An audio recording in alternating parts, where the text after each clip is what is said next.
Hitler ने भी इन्हें सेंसस किया था, उसके बाद यहूदियों को गैस का चैम्बर में डाल दिया। मुसलो ने भी 1938 में सेंसस किया था, उसके बाद पूरी जायदाद रोमा और यहूदियों की छीन ली। अब वही हाल यहां पर होने वाला है मुसलमानों के साथ, वही हाल होने वाला है सर, वही हाल करने वाले हैं। इनका मकसद ही वही है। इनका सर, मैं सदर जमहूरिया के इस खुतबे में जो मोशन मूव किया गया है, इसकी हस्बे आदत और रिवायत अपनी इसकी मुखालिफत करने खड़ा हूं।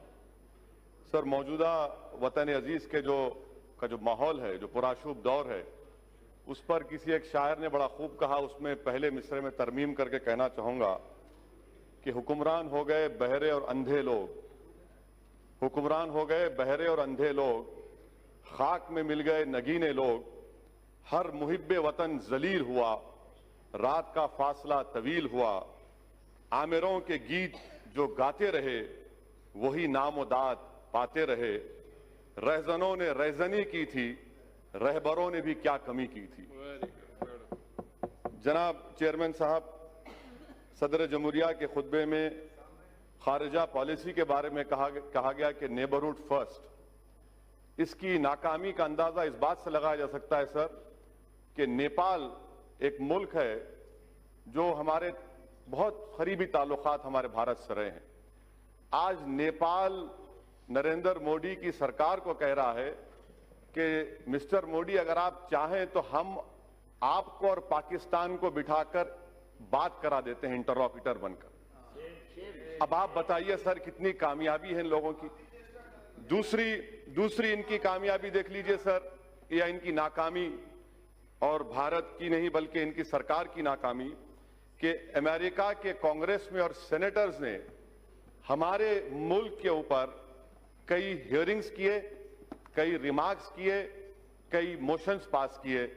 इतना वजीर आजम ट्रंप से बगलगीर हुए, ऐसा लग रहा था पिछले बार कि शायद बकरीद और रमजान के ईद के गले मिल रहे हैं।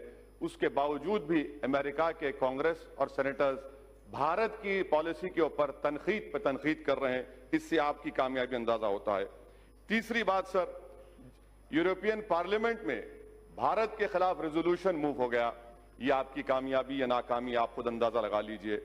सर, कश्मीर की पॉलिसी, बड़ा अफसोस होता है सर, और मैं समझता हूं कि इस ऐवान की तौहीन भी हुकूमत कर रही है कि गोरी चमड़ी के डिप्लोमेट्स को लेकर कश्मीर को लेकर जाते हैं, मगर भारत के अवाम ने जिसको मुंतखब किया उनको नहीं ले जाते। आखिर क्यों डरते हैं आप इन डिप्लोमेट से, इन फॉरेन कंट्रीज से? क्यों उनकी खुशामद कर रहे हैं? क्यों उनके पैरों पर गिरकर आप बता रहे हैं चलिए कश्मीर, और हम जाना चाहते तो नहीं जा सकते? ये आपकी और एक खारिजा पॉलिसी की नाकामी। सर, और एक मिसाल दे रहा हूं सर, एफएटीएफ में जापान जो हमारा मुल्क दोस्त रहा, उसने पाकिस्तान के हक में वोट दे दिया, अमेरिका दे दिया। अब पाकिस्तान पे से एफएटीएफ खत्म हो जाएगा, वो ग्रे लिस्ट से निकल जाएंगे। ये इनकी खारिजा पॉलिसी रही सर। अफगानिस्तान में तालिबान आ रहा है, अमेरिका कह रहा है कि छाबार पोर्ट में भारत नहीं बना सकता पोर्ट। कल तालिबान वहां पर आएगा तो हम क्या करेंगे फिर? आपके पास इसका कोई अंदाजा नहीं है। अच्छा सर, अब आप आ जाइए, हज सब्सिडी को निकाला गया था, 700 करोड़ की सब्सिडी निकाले। मैंने खुद कहा था, कहां गए वो पैसे? 700 करोड़ में आपने कितने मुस्लिम महिलाओं के लिए स्कूल खोले? 0, 0। और आज आप कहती हैं कि स्कॉलरशिप। सर, हर साल मैम डिमांड कर रहे हैं कि माइनॉरिटीज के लिए, अक़लियतों के लिए डिमांड ड्रिवन स्कॉलरशिप करिए, आप नहीं करते। और नहीं करने की वजह से हर साल कम से कम 20 लाख मुस्लिम लड़के और लड़कियां स्कॉलरशिप से महरूम होती हैं। अच्छा सर, आप देख लीजिए, जो पैसे दिए गए थे 2018 और 19 में, उसमें से आपने 170 करोड़ रुपए खत्म दिए ही नहीं। 19-20 में आपने नवंबर तक सिर्फ 27% पैसे रिलीज किए, और फिर आप बड़ी बड़ी बातें करते। हुनर हाट का जिक्र सदर जमहूरिया ने किया, इसमें भी झूठ सर। झूठ का अंदाजा लगाइए कि खुद गवर्नमेंट का मैंने आरटीआई एप्लीकेशन डाला जिसमें कहा गया कि 2018-19 में खाली 12,000 के करीब आर्टिजन्स को, 1,227 आर्टिजन्स को हुनर हाट में ट्रेनिंग दी गई। आप कहते हैं हजारों, ये आरटीआई की एप्लीकेशन है।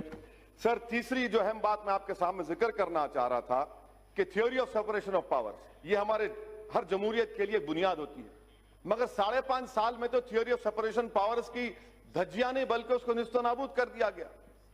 कोई चीज आजाद नहीं है आज। थ्योरी ऑफ सेपरेशन पावर्स खत्म होकर सेंट्रलाइजेशन ऑफ पावर्स बन चुका है। यहां पर एक ही शख्स के हाथ में पूरा पावर आ चुका है।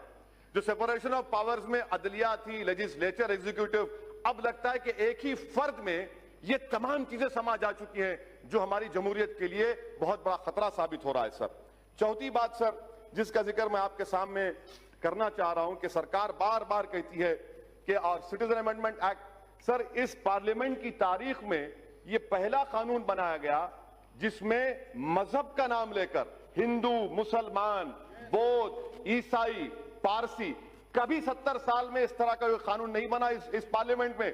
वो भी बदनुमा दाग का एजाज आपको हासिल है कि आपने मजहब के नाम पर कानून बनाया। सर, एनपीआर एनआरसी के बारे में आज एक सवाल के जवाब में हुकूमत ने कहा कि till now there is no decision NRC has been taken. Sir, ये टिल नाउ का मतलब क्या है? सर, ये टिल नाउ का मतलब क्या है? आज और कल होगा ना, कल होगा, परसों होगा नहीं, उसमें लिखा है अभी तक। अभी तक, कभी तक, कभी नहीं लिखा हुआ है ना सर, अभी तक, टिल नाउ।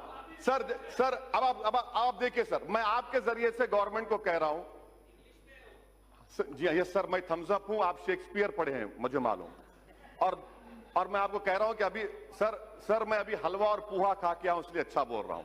हाँ, तो सर ये एनपीआर और एनआरसी का मैं जिम्मेदारी के साथ अर्ज कर रहा हूं।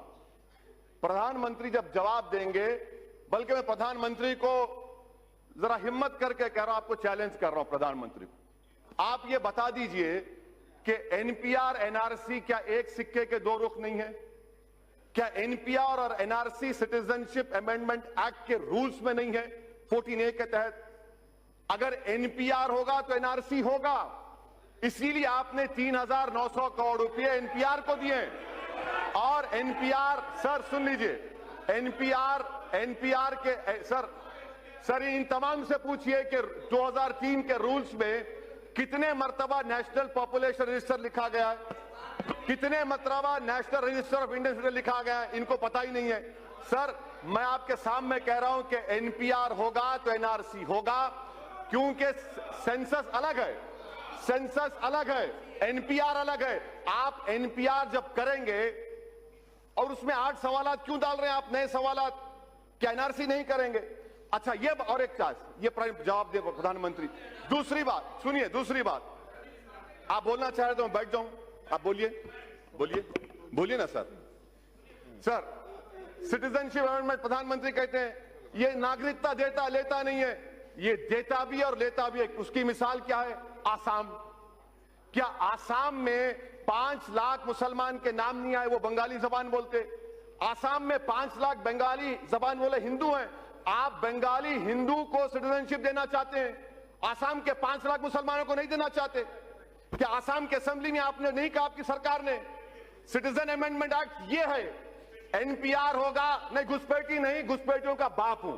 सर सुनिए, एनपीआर होगा तो एनआरसी होगा। आसाम में जो घुसपैठी हैं, मुसलमान घुसपैठी हैं, बंगाली हिंदू नहीं है। सर मैं खत्म कर रहा हूं 2 मिनट में सर। ये तो एनपीआर एनआरसी में कोई फर्क नहीं है सर, एनपीआर एनआरसी एक ही है सर। एनपीआर होगा तो एनआरसी होगा। प्रधानमंत्री बता दें कि आसाम के 5 लाख बंगाली हिंदुओं को सिटीजनशिप नहीं मिलेगी CAA के तहत। सर आखिर में सर मैं आपको बताना चाहूंगा कि ये जो मुल्क में जो माहौल है, प्रधानमंत्री और गवर्नमेंट कह रही है क्यों हो रहा है एहतजाज? प्रधानमंत्री ने खुद कहा था कि मैं मुस्लिम महिलाओं का भाई हूं। आज मुस्लिम महिला उनके खिलाफ खड़ी है तो भाई को नाराजगी क्यों हो रही है, एहतजाज क्यों हो रहा है? सर ये जो लड़ाई है ना सर, ये हमारे वजूद और बका की लड़ाई है। अगर हम इसमें नाकाम हो जाते हैं तो हम खत्म हो जाएंगे। इसीलिए हम कह रहे हैं कि आप कैटेगोरिकली खड़े रहिए और खड़े रहकर कहिए मौजूदा वतन में जो माहौल है सर, ऐसा माहौल है कि 1933 का जर्मनी का माहौल है, 1938 का जर्मनी का माहौल है, 1948 का 38 का मुसोलिनी का माहौल है। आज हर जगह पर अब सिर्फ बाकी क्या रह गया मालूम सर? बाकी हिटलर ने भी इन्हें सेंसस किया था, उसके बाद यहूदियों को गैस का चैम्बर में डाल दिया, मुसोलिनी भी 1938 में सेंसस किया था, उसके बाद पूरी जायदाद रोमा और यहूदियों की छीन ली। अब वही हाल यहां पर होने वाला है मुसलमानों के साथ, वही हाल होने वाला है सर, वही हाल करने वाले हैं। इनका मकसद ही वही है, इनका मकसद मैं खत्म कर रहा हूं सर, मैं खत्म कर रहा हूं सर। और दिल्ली में क्या हो रहा है? इतने पावरफुल होम मिनिस्टर है, 3-3 गोलियां चलती हैं, ये लॉ एंड ऑर्डर है आपका। कैपिटल ऑफ द कंट्री में सर, कैपिटल सर खत्म करो, 1 minute last. Capital of the country में 3-3 गोलियां चलती हैं। गोली मारो देश के गद्दारों को, मारो मुझे, कहां मारते मारो, बताओ, मारो मुझे, हिम्मत है तुमको, मारो मुझे, मैं मरने तैयार हूं। सर ये बुज़दिल हैं, ये संविधान को खत्म करना चाहते हैं, भारत को हिटलर और मुसोलिनी का मुल्क बनाना चाहते हैं, इसलिए मैं इसकी मुखालिफत करता हूं सर। Thank you sir. मिलत टाइम्स की वीडियोस देखने के लिए यहां क्लिक करके सब्सक्राइब करें और हां, बेल आइकन जरूर दबाएं।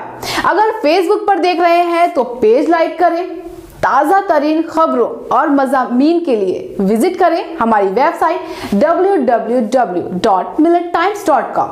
हमारी ये वेबसाइट उर्दू, हिंदी, इंग्लिश तीनों लैंग्वेज में मौजूद है।